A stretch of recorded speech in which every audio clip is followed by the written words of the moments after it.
y a un problème technique. Oui. C'est une grande joie de nous retrouver une fois encore pour cette fête de l'Immaculée Conception, dite à Digne fête de l'Étoile.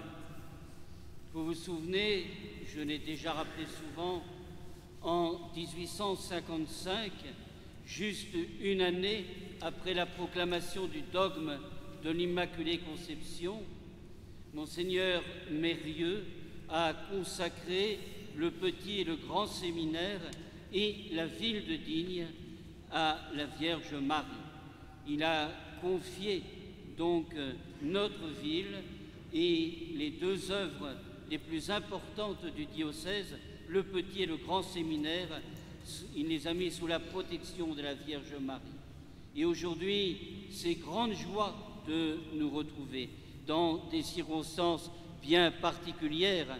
Nous n'avons pas pu faire la procession, mais comme depuis 1855, sans interruption, même pendant les guerres, eh bien, l'étoile va se lever et notre prière fervente va monter vers le Seigneur par l'intercession de la Vierge Marie.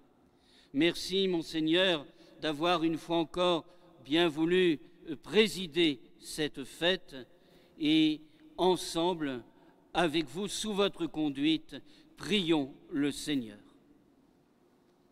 Au nom du Père, et du Fils, et du Saint-Esprit.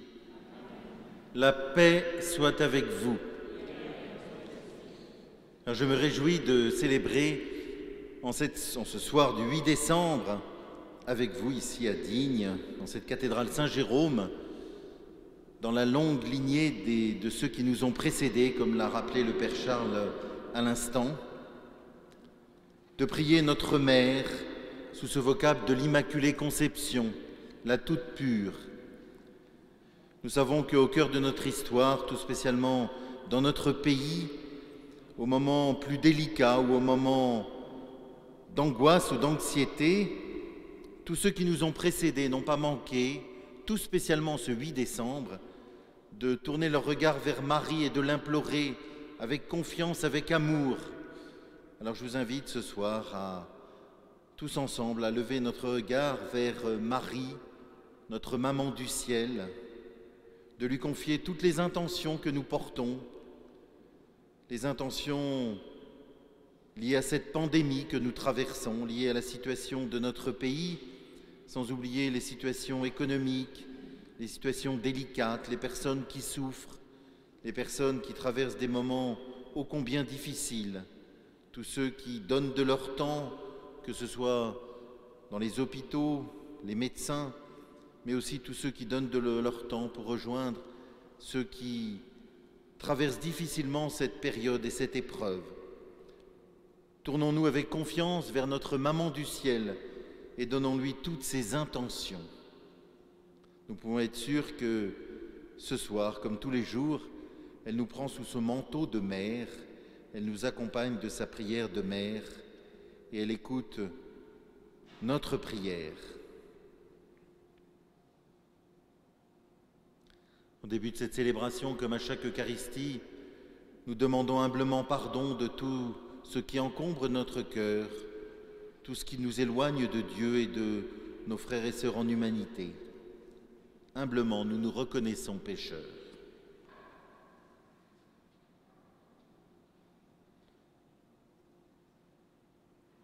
Je confesse à Dieu Tout-Puissant, je reconnais devant mes frères que j'ai péché en pensée, en parole, par action et par omission.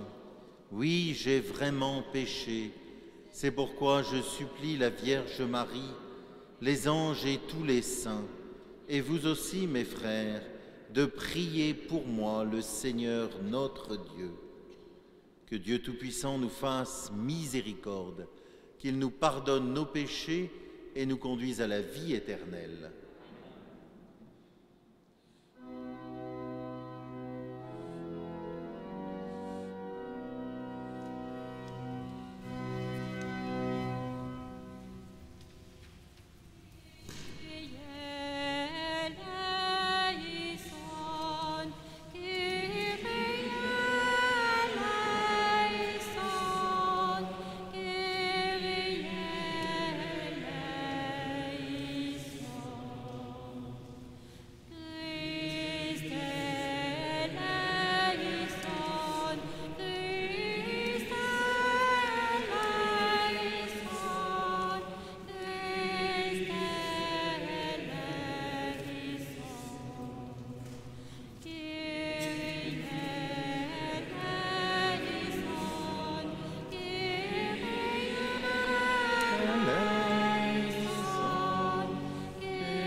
Prions le Seigneur.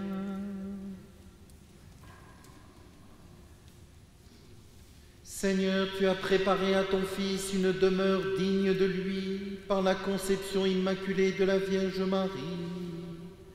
Puisque tu l'as préservé de tout péché, par une grâce venant déjà de la mort de ton Fils, accorde-nous à l'intercession de cette Mère très pure, de parvenir jusqu'à toi, purifier nous aussi de tout mal. Par Jésus-Christ, ton Fils, notre Seigneur et notre Dieu, qui règne avec toi et le Saint-Esprit, maintenant et pour les siècles des siècles.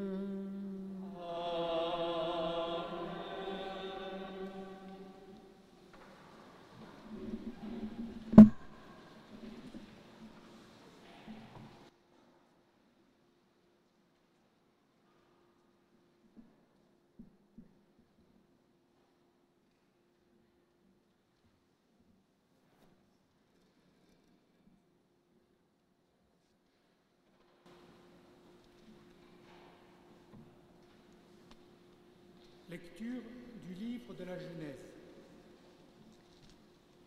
Quand l'homme eut désobéi à Dieu, le Seigneur, Dieu, l'appela et lui dit : « Où es-tu donc ? » L'homme répondit : « Je t'ai entendu dans le jardin, j'ai pris peur parce que je suis nu et je me suis caché. » Le Seigneur reprit : « Qui donc t'a dit que tu étais nu ? Je t'avais interdit de manger du fruit de l'arbre, en aurais-tu mangé ? » L'homme répondit : « La femme que tu m'as donnée, c'est elle qui m'a donné du fruit de l'arbre, et j'en ai mangé. » Le Seigneur dit à la femme : « Qu'as-tu fait là ? » La femme répondit : « Le serpent m'a trompée et j'ai mangé. » Alors le Seigneur Dieu dit au serpent : « Parce que tu as fait cela, tu seras maudit par tous les animaux et toutes les bêtes des champs. Tu ramperas sur le ventre et tu mangeras de la poussière tous les jours de ta vie. Je mettrai une hostilité entre la femme et toi, entre sa descendance et ta descendance. Sa descendance t'écrasera la tête, et toi, tu l'atteindras au talon. » L'homme appela sa femme Ève, c'est-à-dire la vivante, parce qu'elle fut la mère de tous les vivants. Parole du Seigneur.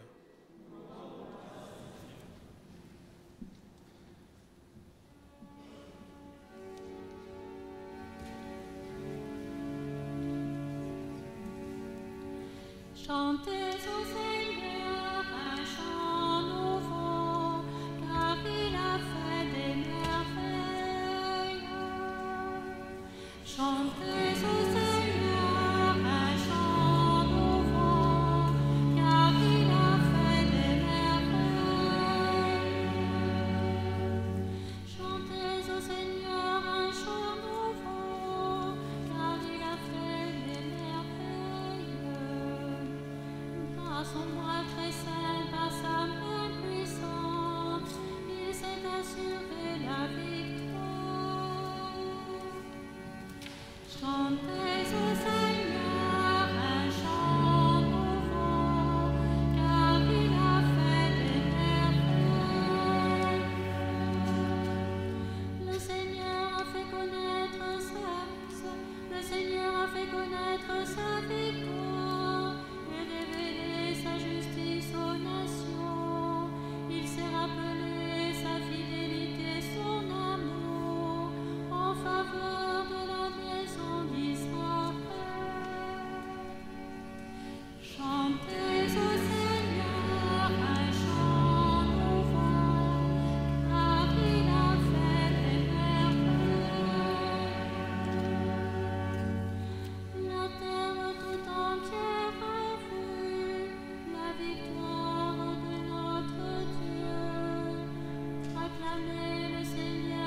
Lecture de la lettre de Saint Paul apôtre aux Éphésiens. Béni soit Dieu, le Père de notre Seigneur Jésus-Christ.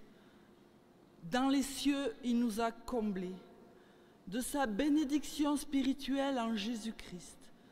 En lui, il nous a choisis avant la création du monde pour que nous soyons, dans l'amour, saints et irréprochables sous son regard. Il nous a d'avance destinés à devenir pour lui des fils par Jésus-Christ. Voilà ce qu'il a voulu dans sa bienveillance pour que soit chantée la merveille du don gratuit qu'il nous a fait en son Fils bien-aimé. En lui, nous, les fils d'Israël, Dieu nous a d'avance destinés à devenir son peuple, car lui qui réalise tout ce qu'il a décidé, il a voulu que nous soyons ceux qui d'avance espéraient dans le Christ pour que soit chantée sa gloire. Parole du Seigneur.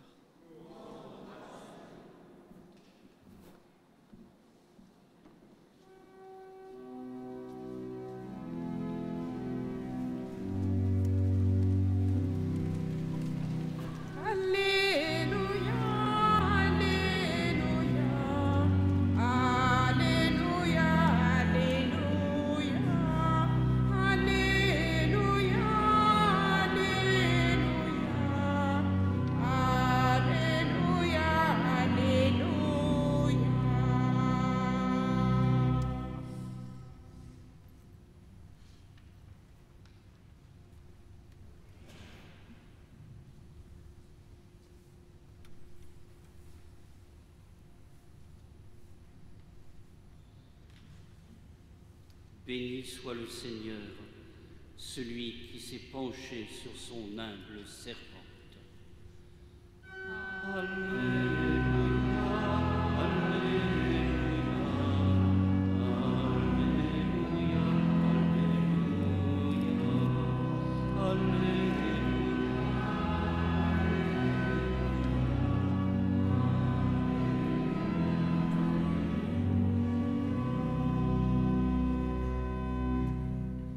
Le Seigneur soit avec vous. Évangile de Jésus-Christ selon saint Luc.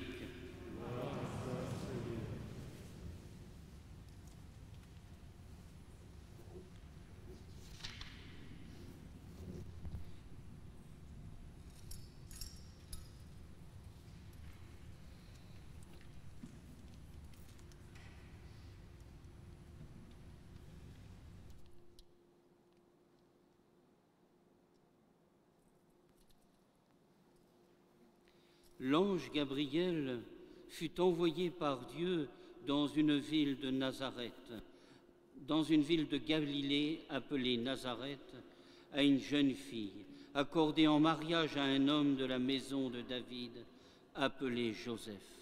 Et le nom de la jeune fille était Marie. L'ange entra chez elle et dit : « Réjouis-toi, comblée de grâce, le Seigneur est avec toi. » À cette parole, elle fut toute bouleversée et elle se demandait ce que pouvait signifier cette salutation. L'ange lui dit alors : « Sois sans crainte, Marie, car tu as trouvé grâce auprès de Dieu. Voici que tu vas concevoir et enfanter un fils, et tu lui donneras le nom de Jésus. Il sera grand, il sera appelé Fils du Très-Haut. Le Seigneur Dieu lui donnera le trône de David son père, et il régnera pour toujours sur la maison de Jacob, et son règne n'aura pas de fin. » Marie dit à l'ange : « Comment cela va-t-il se faire, puisque je suis vierge ?» L'ange lui répondit : « L'Esprit Saint viendra sur toi, et la puissance du Très-Haut te prendra sous son ombre. C'est pourquoi celui qui va naître sera saint, il sera appelé Fils de Dieu. Et voici qu'Élisabeth, ta cousine, a conçu elle aussi un fils dans sa vieillesse, et elle en est à son 6e mois, alors qu'on l'appelait la femme stérile. Car rien n'est impossible à Dieu. Marie dit alors, « Voici la servante du Seigneur, que tout se passe pour moi selon ta parole. » Alors l'ange la quitta. Acclamons la parole de Dieu.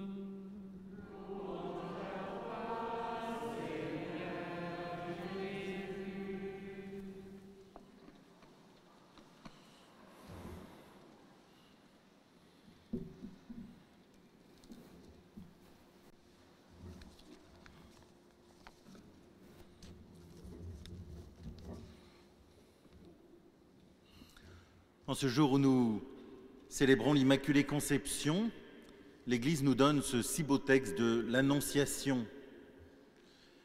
Et il me semble qu'en nous donnant ce texte, en ce jour de l'Immaculée Conception, nous touchons du doigt la clé, une des clés tout au moins, qui nous donne une lumière sur ce oui à la fois extraordinaire et mystérieux de Marie à l'ange, et à travers l'ange à Dieu. Pour que la Vierge Marie puisse dire pleinement, librement, oui à Dieu, un oui qui l'engage complètement le jour de l'Annonciation. Le Seigneur a voulu qu'elle soit totalement apte à donner ce oui, qu'elle soit pleinement libre, retenue par rien du tout d'humain. Elle est l'Immaculée, c'est-à-dire elle est sans péché, elle est complètement pure. Et son oui prend une valeur d'éternité. Et si nous célébrons ce oui de Marie en ce 8 décembre, c'est parce que 9 mois plus tard, le 8 septembre, c'est le jour où nous célébrons la nativité de la Vierge Marie. Et nous percevons que l'Immaculée Conception que nous célébrons aujourd'hui, c'est la conception toute pure de la Vierge Marie.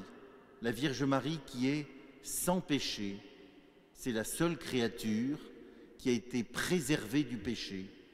Et nous savons bien que tous, vous et moi, et c'est vrai pour toute l'humanité, nous faisons cette expérience douloureuse, comme dit saint Paul, de faire le mal que je ne voudrais pas et de ne pas faire le bien que je voudrais faire. Cette expérience douloureuse est une conséquence de notre péché. Et la Vierge Marie a été préservée de tout péché. Et si l'Église a mis des siècles à proclamer cela, puisque cette proclamation date de 1854, donc dans l'histoire de l'humanité c'est assez récent pour nous, en fait c'est parce que pendant des siècles, elle a essayé de creuser ce mystère de l'Annonciation, ce mystère de la maternité de Marie, Marie qui est mère de Dieu, et que Dieu voulait pour son fils, Jésus, une maman complètement pure, toute belle, un réceptacle extraordinaire. Et c'est ainsi qu'il a préservé la Vierge Marie de tout péché. La première lecture nous rappelle que dans l'histoire de l'humanité, ce qu'on appelle le péché originel en Adam, péché qui nous touche chacun et chacune d'entre nous, cette faute d'Adam par orgueil. Adam veut devenir, selon la tentation du serpent, comme Dieu. C'est-à-dire qu'il va briser la confiance, l'amitié avec Dieu. Il ne veut pas rester à sa juste place de créature. Et mystérieusement, ce premier péché d'Adam, qu'on appelle le péché des origines, le péché originel, en fait, s'est transmis de génération en génération. Et chacun d'entre nous, nous en faisons, comme je disais, l'amère expérience. Nous savons que nous sommes touchés par ce péché mystérieux, même si, à l'origine, bien sûr, nous n'avons pas commis de faute. Et c'est le baptême qui vient nous libérer de ce péché. Baptême dont la Vierge Marie n'a pas eu besoin, bien sûr, puisque elle était préservée de tout péché. Et donc son oui à l'ange, son oui à Dieu, est complètement libre, est totalement libre. Nous sommes libérés de cette tâche originelle par le baptême que nous avons tous reçu. Et il nous reste malgré tout, malgré cette libération, cette pente qui nous entraîne à pécher, qui nous pousse au combat spirituel. Et comme je vous le disais, nous en faisons tous parfois l'amère expérience. Et nous savons que toute notre vie, d'une certaine façon, est un combat contre ces tentations, contre ce mal que nous pouvons faire ou ce mal que les autres nous font. Et nous savons combien il suffit de regarder autour de nous pour voir combien notre monde est touché par ce péché, par cette tâche originelle qui s'est transmise de génération en génération. Mais la Vierge Marie, celle que nous célébrons aujourd'hui, par grâce, c'est-à-dire le texte de la proclamation du pape en 1854, rappelle que par une grâce de son Fils, sur la croix, a préservé sa mère d'une façon très mystérieuse de tout péché. Vous savez que tout péché est sauvé par l'offrande de Jésus sur la croix. Il est pleinement homme et pleinement Dieu. Et la puissance de sa divinité vient refaire ce lien cassé entre l'humanité et Dieu. C'est ce qu'on appelle, d'un mot difficile peut-être, la rédemption. Eh bien, la Vierge Marie n'a pas eu besoin de cela en soi puisqu'elle était sans péché, mais elle a bénéficié d'une grâce qui venait de cette offrande du Christ sur la croix et qui l'a ainsi préservée de tout péché. Et voyez, si nous la célébrons aujourd'hui, en fait, c'est d'abord une action de grâce de toute l'humanité qui regarde une créature comme elle, puisque la Vierge Marie est une créature comme chacun et chacune d'entre nous, mais mystérieusement préservée de tout péché par une grâce particulière du Seigneur. Et c'est ce que nous célébrons aujourd'hui, et c'est ce qui nous réjouit. Et de siècle en siècle, l'humanité s'est tournée vers Marie avec cette action de grâce pour lui dire merci, merci, merci Marie. Vous savez qu'en ces jours, il y a un grand mouvement de prière qui se tourne vers la Vierge Marie et qui se nomme Merci Marie. Voilà, nous sommes invités ce soir à lui dire merci, parce que par son oui, que nous a rappelé le texte de l'Annonciation, elle a accueilli le Sauveur en son cœur, en son corps, et elle nous a donné son Fils qui est venu nous sauver. Et donc nous lui disons merci. Mais comme je vous le rappelais au début de cette célébration, dans notre histoire, et peut-être tout spécialement dans notre histoire de France, chaque fois qu'il y a eu des moments plus compliqués, des moments plus délicats, au moment des grandes pandémies, des grandes pestes, rappelez-vous celle de Marseille ou celle de Lyon au siècle dernier, à chaque fois, nos prédécesseurs se sont tournés avec confiance vers Marie. C'est l'origine de la fête des Lumières à Lyon du 8 décembre, c'est aussi une des origines des fêtes qui se célèbrent aujourd'hui à Marseille. À chaque fois qu'il y a eu un moment difficile dans son histoire, toute l'Église s'est tournée avec confiance vers Marie, en lui demandant son aide maternelle. Si Jésus, sur la croix, nous l'a donnée comme mère, c'est parce qu'il l'a voulu, et elle est donc notre mère. Et n'hésitons pas à nous tourner vers elle avec confiance, et peut-être tout spécialement en ces moments difficiles, non seulement de pandémie, mais aussi pour toutes les raisons dont je vous rappelais quelques-unes au début, et qui encombrent notre cœur, ou qui nous attristent, ou qui nous donnent de l'anxiété ou de l'angoisse. N'hésitons pas à nous tourner avec confiance vers Marie.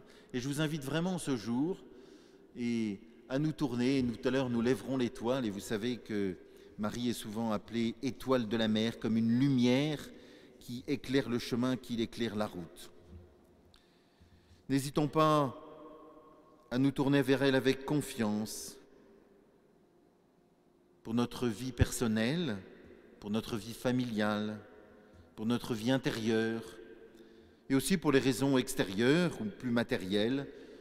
Le Père Charles nous rappelait tout à l'heure qu'elle était ainsi patronne de cette ville, et donc prions-la pour notre ville, pour notre société, pour notre pays, pour tout ce qui habite notre cœur. N'hésitons pas à nous tourner vers elle vraiment avec confiance.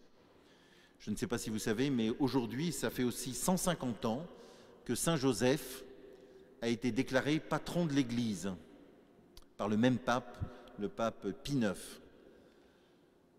Et donc aujourd'hui, en cet anniversaire, le pape François a proclamé aujourd'hui une année Saint-Joseph. Et il nous a donné un beau texte que vous aurez à votre disposition certainement très prochainement, qui a été publié aujourd'hui en l'honneur de Saint-Joseph, pour nous rappeler que, à côté de la Vierge Marie, nous pouvons toujours et nous sommes invités à nous tourner aussi vers Saint Joseph. Et qui mieux que Saint Joseph, en ce jour où nous célébrons la Vierge Marie, son épouse, peut se réjouir avec nous.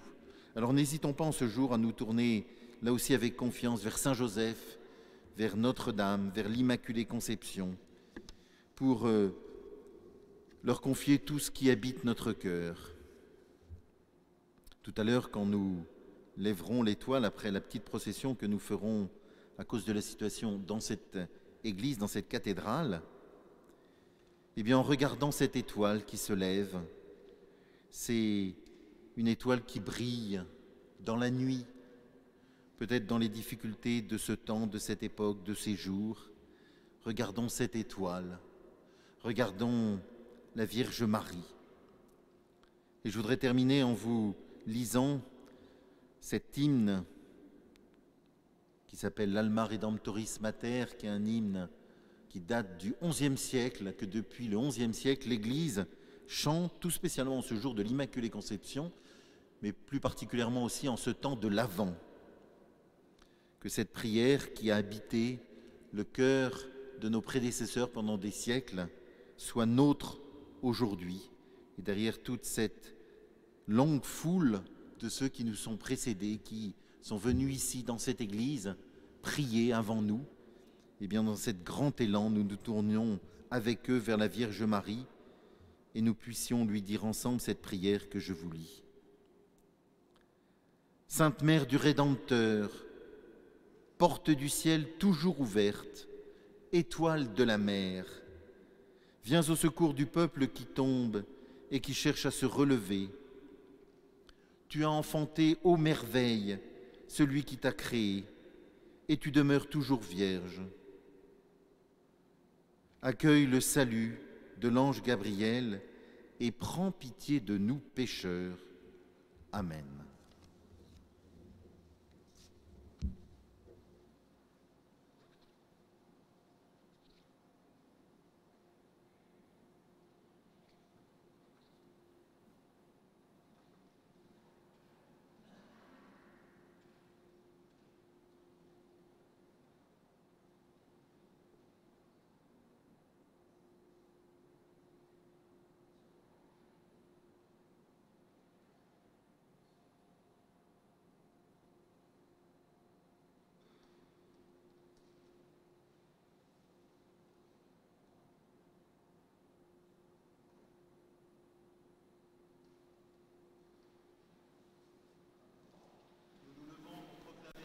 Notre foi.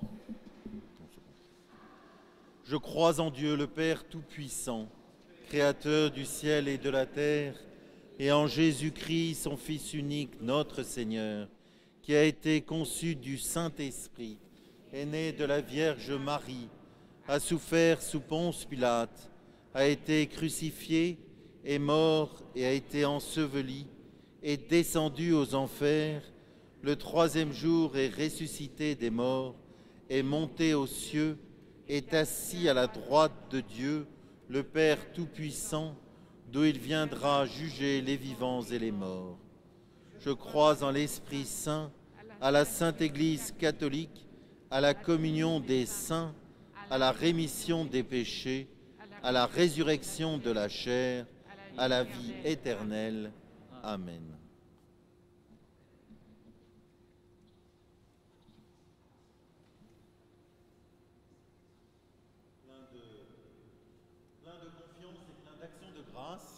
Nous nous tournons vers le Seigneur et par les mains de la Vierge Marie, nous lui confions toutes les intentions, celles qui nous sont proposées et celles que chacun et chacune nous portons au plus profond de notre cœur.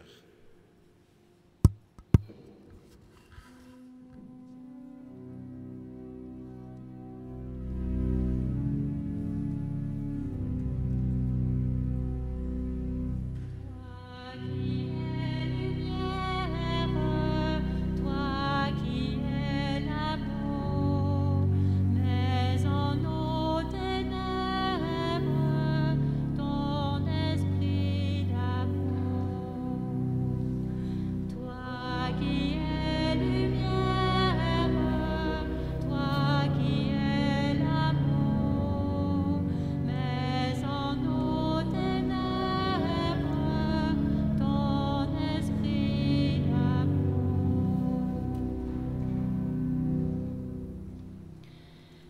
pour les jeunes que tu visites aujourd'hui et que tu appelles à créer en eux un espace pour toi, Christ, notre vie, nous te prions.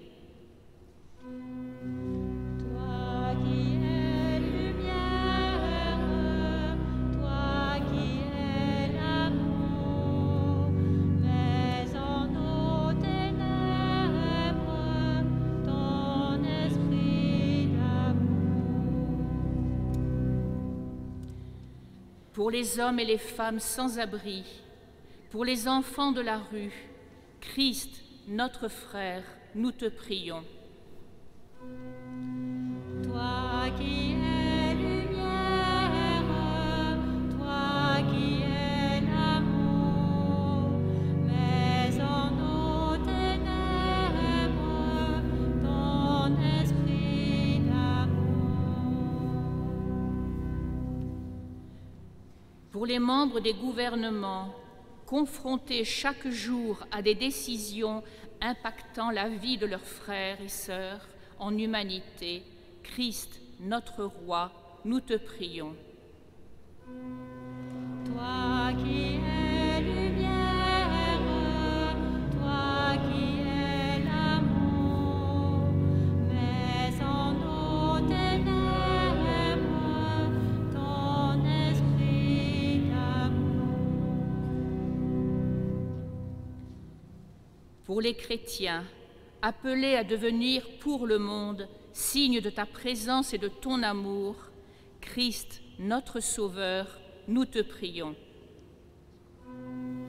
Toi qui es lumière, toi qui es l'amour, mets en nos ténèbres ton esprit d'amour.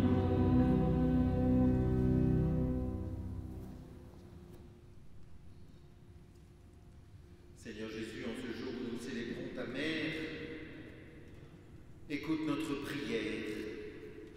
Écoute les prières que chacun et chacune nous portons au plus profond de notre cœur. Et nous t'en supplions, viens les exaucer, toi qui règnes pour les siècles des siècles. Amen.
salut que nous t'offrons en ce jour où nous célébrons la conception immaculée de Marie. Puisque nous reconnaissons que la prévenance de ta grâce l'a préservée de tout péché, accorde-nous par son intercession d'être libérés de toute faute, par Jésus le Christ, notre Seigneur.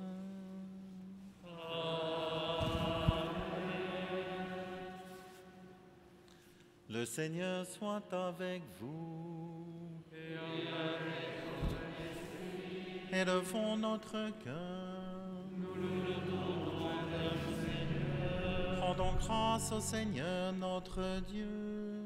Cela est juste et bon. Vraiment, il est juste et bon de te rendre gloire, de t'offrir notre action de grâce toujours et en tout lieu. À toi, Père très saint, Dieu éternel et tout-puissant, car tu as préservé la Vierge Marie de toutes les séquelles du premier péché, et tu l'as comblée de grâce pour préparer à ton Fils une mère vraiment digne de lui. En elle, tu préfigurais l'Église, la fiancée sans ride et sans tache, resplendissante de beauté. Cette Vierge pure devait nous donner le Sauveur, l'agneau immaculé qui enlève nos fautes. Choisie entre toutes les femmes, elle intervient en faveur de ton peuple et demeure pour lui l'idéal de la sainteté. C'est pourquoi avec les anges du ciel, pleins de joie, nous chantons.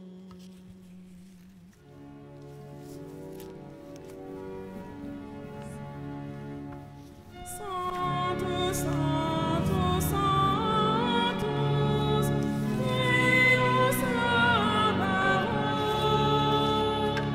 Sanctus, Sanctus, Sanctus, Deus Sabaoth.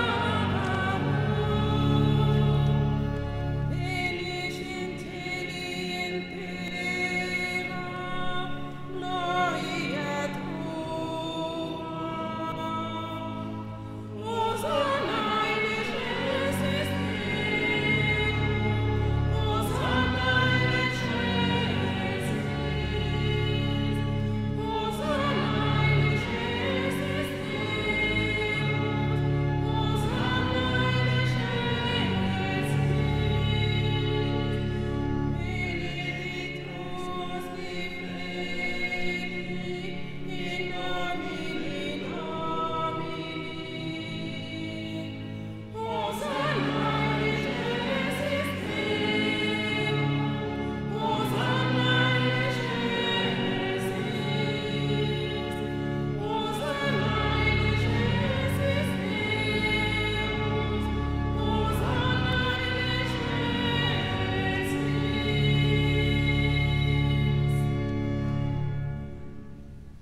Tu es vraiment saint, Dieu de l'univers, et toute la création proclame ta louange. Car c'est toi qui donnes la vie, c'est toi qui sanctifies toutes choses, par ton Fils Jésus-Christ notre Seigneur, avec la puissance de l'Esprit Saint. Et tu ne cesses de rassembler ton peuple, afin qu'il te présente partout dans le monde une offrande pure. C'est pourquoi nous voici rassemblés devant toi, et dans la communion de toute l'Église, nous célébrons le jour où la Vierge Marie a été conçue sans la faute originelle, puisque tu l'avais choisie pour être la mère du Sauveur. Par lui, qui a enlevé le péché du monde, Dieu Tout-Puissant, nous te supplions de consacrer toi-même les offrandes que nous apportons. Sanctifie-les par ton Esprit, pour qu'elles deviennent le corps et le sang de ton Fils, Jésus-Christ notre Seigneur, qui nous a dit de célébrer ce mystère. La nuit même où il fut livré, il prit le pain. En te rendant grâce, il le bénit, il le rompit et le donna à ses disciples en disant : « Prenez et mangez-en tous, Ceci est mon corps livré pour vous.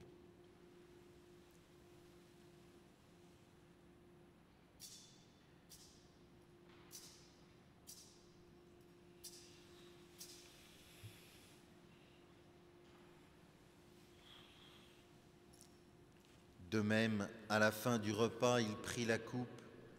En te rendant grâce, il la bénit et la donna à ses disciples en disant : « Prenez et buvez-en tous, car ceci est la coupe de mon sang, le sang de l'alliance nouvelle et éternelle, qui sera versé pour vous et pour la multitude en rémission des péchés.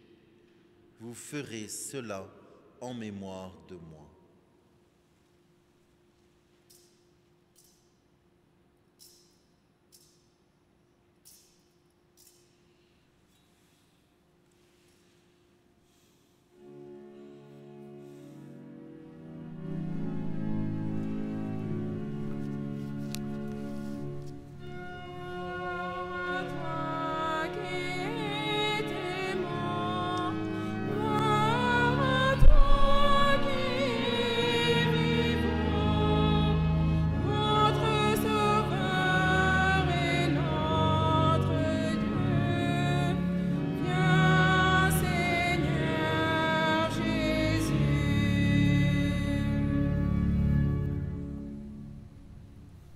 Faisons mémoire de ton Fils, de sa passion qui nous sauve, de sa glorieuse résurrection et de son ascension dans le ciel. Alors que nous attendons son dernier avènement, nous présentons cette offrande vivante et sainte pour te rendre grâce. Regarde, Seigneur, le sacrifice de ton Église et daigne y reconnaître celui de ton Fils qui nous a rétablis dans ton alliance. Quand nous serons nourris de son corps et de son sang et remplis de l'Esprit Saint, accorde-nous d'être un seul corps et un seul esprit dans le Christ. Que l'Esprit Saint fasse de nous une éternelle offrande à ta gloire, pour que nous obtenions un jour les biens du monde à venir, auprès de la Vierge Marie, la bienheureuse Mère de Dieu, avec Saint Joseph, son époux, les apôtres, les martyrs et tous les saints qui ne cessent d'intercéder pour nous. Et maintenant, nous te supplions, Seigneur, par le sacrifice qui nous réconcilie avec toi, étends au monde entier le salut et la paix. Affermis la foi et la charité de ton Église au long de son chemin sur la terre. Veille sur ton serviteur, notre pape François, notre évêque ici présent, Jean-Philippe, l'ensemble des évêques, les prêtres, les diacres et tout le peuple des rachetés. Écoute les prières de ta famille assemblée devant toi et ramène à toi, Père très bon, tous tes enfants dispersés.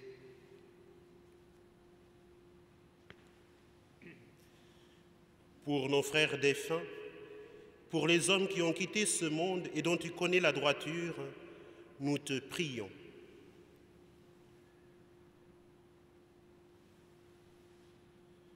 Reçois-les dans ton royaume, où nous espérons être comblés de ta gloire, tous ensemble et pour l'éternité, par le Christ notre Seigneur, par qui tu donnes au monde toute grâce et tout bien.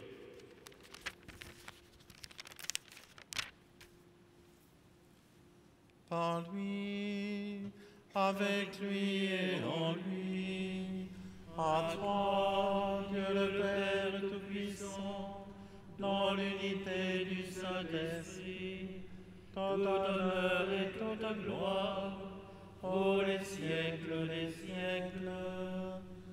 Amen. Amen. Amen.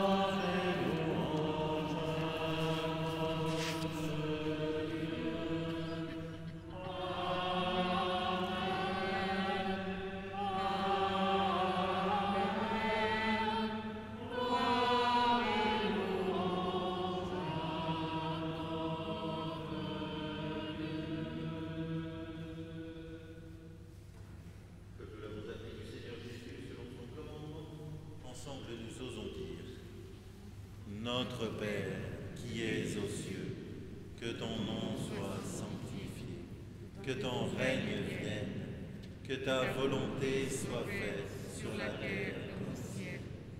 Donne-nous aujourd'hui notre pain de ce jour. Pardonne-nous nos offenses, comme nous pardonnons aussi à ceux qui nous ont offensés. Et ne nous laisse pas entrer en tentation, mais délivre-nous. Délivre-nous de tout mal, Seigneur, et donne la paix à notre temps. Par ta miséricorde, libère-nous du péché. Rassure-nous devant les épreuves. En cette vie où nous espérons le bonheur que tu promets et l'avènement de Jésus-Christ, notre Sauveur.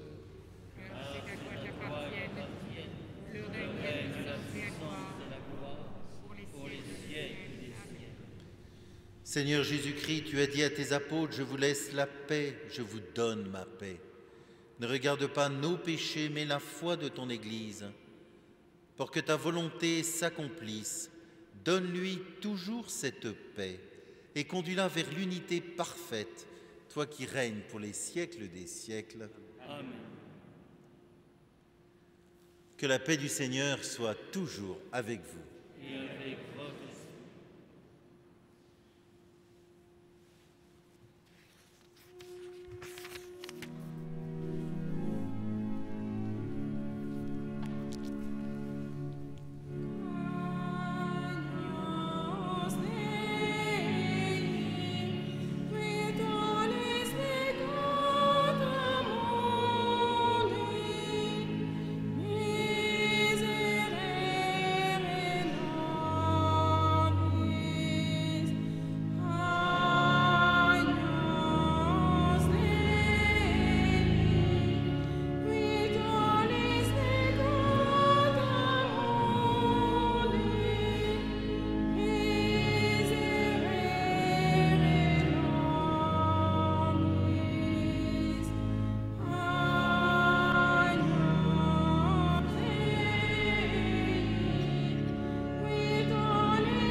Heureux les invités au repas du Seigneur.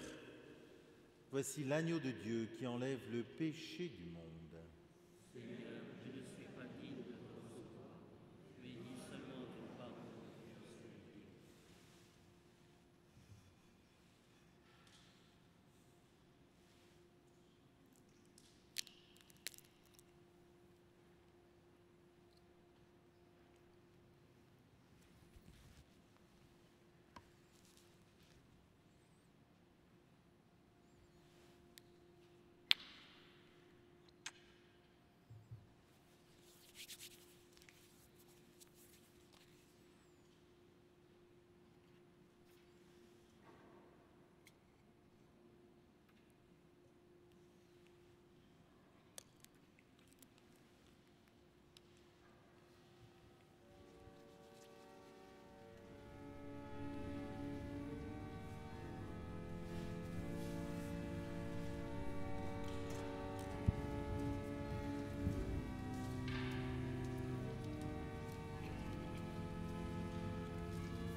Que cette communion, Seigneur notre Dieu, guérisse en nous les blessures de la faute originelle dont tu as préservé la Vierge Marie, grâce au privilège de sa conception immaculée, toi qui règnes pour les siècles des siècles.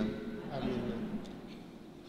Voilà, avant de vous donner la bénédiction finale, et puis avant que nous partions, entre guillemets, autour de cette église, un petit groupe en procession, je voudrais vous souhaiter à tous une belle fête de l'Immaculée. Voilà, que cette étoile que nous allons contempler éclaire notre cœur, nos vies, qu'elle nous réjouisse fortement. Vous savez que chaque procession, même si pour la majorité d'entre nous, nous allons rester assis, à nos places, une procession symbolise l'histoire de notre vie. Nous sommes invités à suivre Jésus, pas à pas, sur la route. Et ce soir, nous allons faire cette procession avec Marie, qui va nous accompagner concrètement. Alors en voyant cette statue de la Vierge qui va nous accompagner, n'hésitons pas à nous tourner vers elle, à lui ouvrir notre cœur, à nous faufiler dans le oui qu'elle a dit à l'ange et qu'elle a dit à Dieu. Que ce oui de Marie nous enveloppe de sa grâce, de sa beauté, de sa pureté. Et plein de confiance, avec Marie, nous avançons vers le Seigneur Jésus. Alors à quelques jours de Noël, maintenant au milieu de cet Avent, que cette lumière de Marie nous accompagne, nous réjouisse et prépare parfaitement notre cœur pour accueillir dans la nuit de Noël le Sauveur du monde.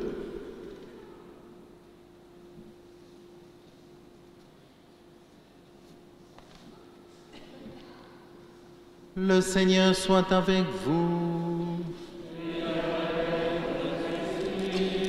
Que Dieu Tout-Puissant vous bénisse, le Père, le Fils et le Saint-Esprit.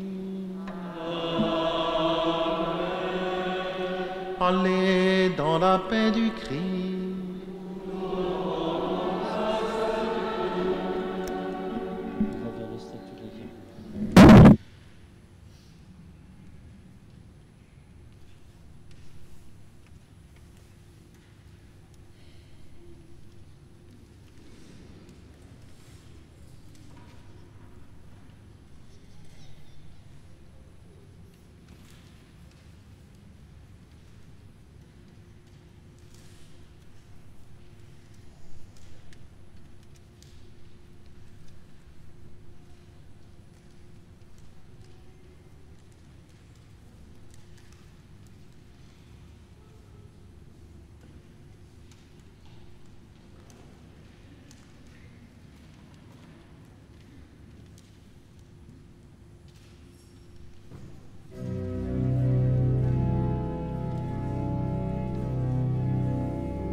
Nous allons chanter en langue nostre, provençal et catholique. La Provence est catholique, provençal et catholique, c'est comme on veut, mais c'est pour manifester notre foi et en même temps dire à Marie en langue nostre que nous nous confions à elle dans les moments heureux comme dans les moments difficiles. Je voudrais, avant ce chant, remercier toutes les très nombreuses personnes qui se sont mobilisées pour la cathédrale, pour qu'on puisse vivre cette célébration. Bien sûr, on a eu un petit peu frais, mais ça vous rappelle peut-être les plus anciens, les Noëls d'il y a 50 ou 60 ans, quand il n'y avait pas encore le chauffage dans les grilles. Et puis, merci à tous ceux et celles, oui, vraiment, qui ont participé, en particulier ceux qui ont fait chanter à notre organiste, à ceux qui ont nettoyé la cathédrale, à ceux qui ont passé la journée pour que cette célébration puisse se dérouler. Et en particulier, un immense merci à notre évêque d'avoir bien voulu présider cette fête.